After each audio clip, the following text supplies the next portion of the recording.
Hello and welcome. I'm Bill Tara. And I'm Marlene Watson-Tara.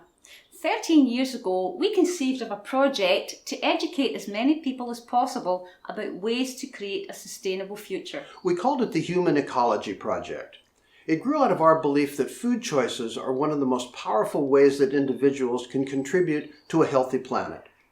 We started working to integrate our experience and insights into a comprehensive approach to nutrition, one that speaks to the ways that health, social justice, and animal rights are intimately connected.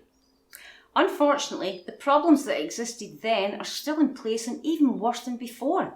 There continues to be confusion about what we should be eating and how those decisions affect the world we live in. The Human Ecology Project exists to help clarify those issues, so let's start at the very beginning. Every form of life on the planet depends on its ability to harvest energy from its environment.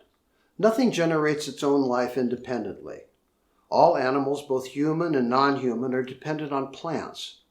Plants take basic elements from the outside world and bring them into their bodies, where they're converted to starches and proteins and vitamins that can be used by the plant or by the animal that eats it. This process is the source of all muscle, fat, blood, bone, and nervous system. Throughout human evolution, humans have migrated to every possible landmass. We've had to adapt to our surroundings and devise ways to live in a wide variety of environments.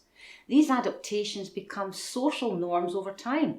Our ability to adapt has certainly been a benefit, but it's now being challenged.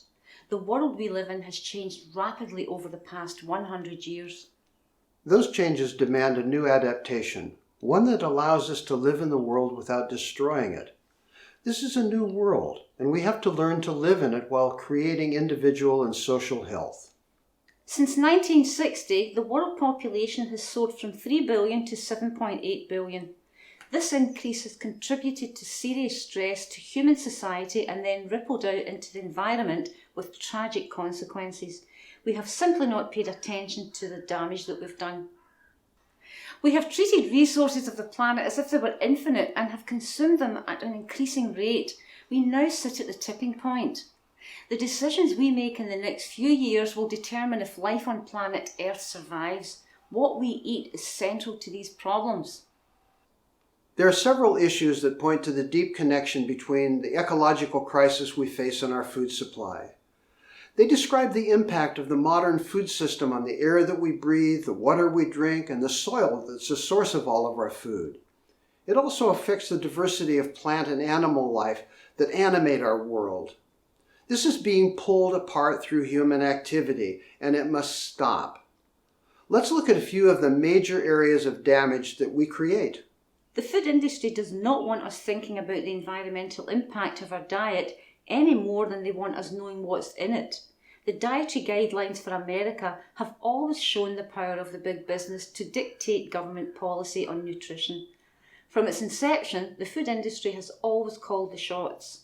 The food system is wasteful, destructive to the environment, and produces products that are harmful to health. Because of its massive economic power, it's allowed to operate according to its own rules and is subsidised in its pursuit of profit. The systems that produce the world's food supply are heavily dependent on fossil fuels. Vast amounts of oil and gas are used as raw materials and energy in the manufacture of fertilisers and pesticides, and as cheap and readily available energy at all stages of food production, from planting, irrigation, feeding and harvesting, through to processing, distribution and packaging. The industrial food supply system is one of the biggest consumers of fossil fuels and one of the greatest producers of greenhouse gases. Global warming can have the pronounced and immediate effect of exacerbating existing environmental threats to agriculture, many of which are caused by industrial agriculture itself.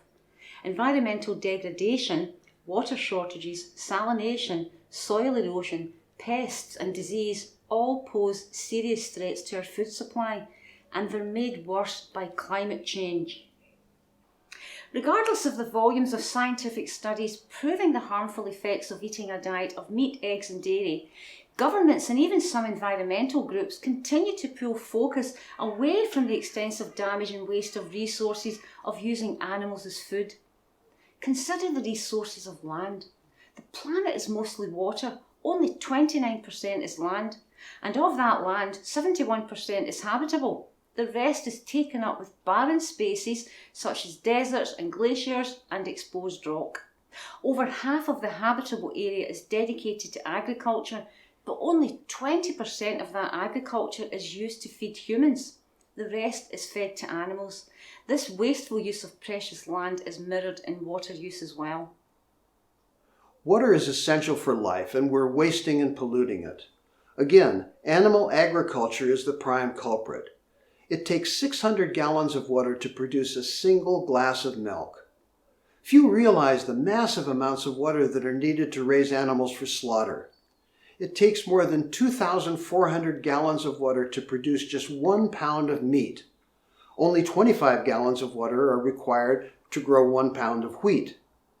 Even though we live on a planet that's 70% covered by water, only about 1% is drinkable. The coming 50 years will be marked by constant conflict over the rights to waters in rivers, lakes, and underground aquifers. The human impact on water extends into the oceans as well. The oceans cover over 70% of the Earth's surface. It produces more oxygen than the world's rainforests and absorbs more carbon dioxide. This is done by the tiny microscopic plants that live on the ocean's surface. The ocean transports heat from the equator to the poles, regulating our climate and weather patterns, and is home to 300,000 species of life. Now the oceans are dying. What went wrong? The waste from human carelessness and the plastic waste of the fishing industry have served as a threat to all sea creatures. More important is the runoff of waste discarded in rivers and streams, or the chemical runoff from fertilizers used primarily to grow feed for animals. This toxic cocktail makes its way to the sea, creating dead zones in the oceans. There are now 400 such dead zones which kill all fish and aquatic life. The largest of these is in the Gulf of Mexico and is the size of the state of New Jersey. This damage can be reversed through better controlling of farming methods and regulations of cleanup on water. The death blow to killing of the sea is the fishing industry. With very little control, the industry scours the sea, pulling up all life and simply discarding the dead it doesn't want back into the waters. Most people don't really think about the way our food is produced and the harm it causes to the world at large. It's essential that the study of nutrition include the actual cost in terms of environmental and cultural sacrifice of the food we eat. It's also essential that the government subsidies of the dairy, meat and milk industries stop so that these foods reflect their actual cost. This awareness calls out to be addressed urgently, given the ill effects that our food choices create. We need to make an ethical standard for nutrition. The Human Ecology Project supports a way of eating that is built on respect for all life. The belief that we're superior to all other life forms encourages us to use the natural world according to our desires and whims. After all, we supposedly have dominion over all living creatures. As we pull away from any physical interaction with nature, we fortify those dangerous beliefs that lie at the foundation of our most destructive actions. We raise and kill 80 billion land animals and 1 trillion fish each year. These non-human beings are raised to never fulfill their life, to enjoy the company of their kind, to breed naturally and raise their young. All are killed when they're juveniles and have finished their initial growth spurt. A veal calf is killed between 1 and 24 weeks. Expected lifespan of that animal, 15 to 20 years.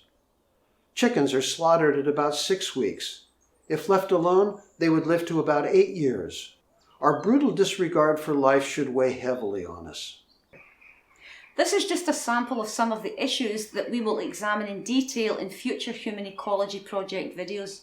Those presentations will always include practical advice of making a positive difference in the world and reversing the effect of the problems we're now facing. This is the greatest challenge ever encountered by humanity. It's something we cannot negotiate our way out of. We will not be saved by governments or science or technologies.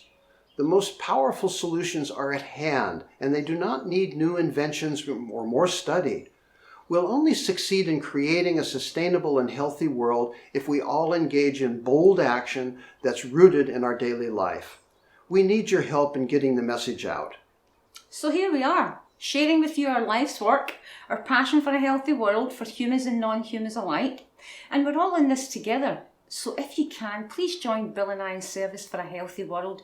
Your donation, no matter how small, will go towards creating our educational videos, digital media and community outreach programs.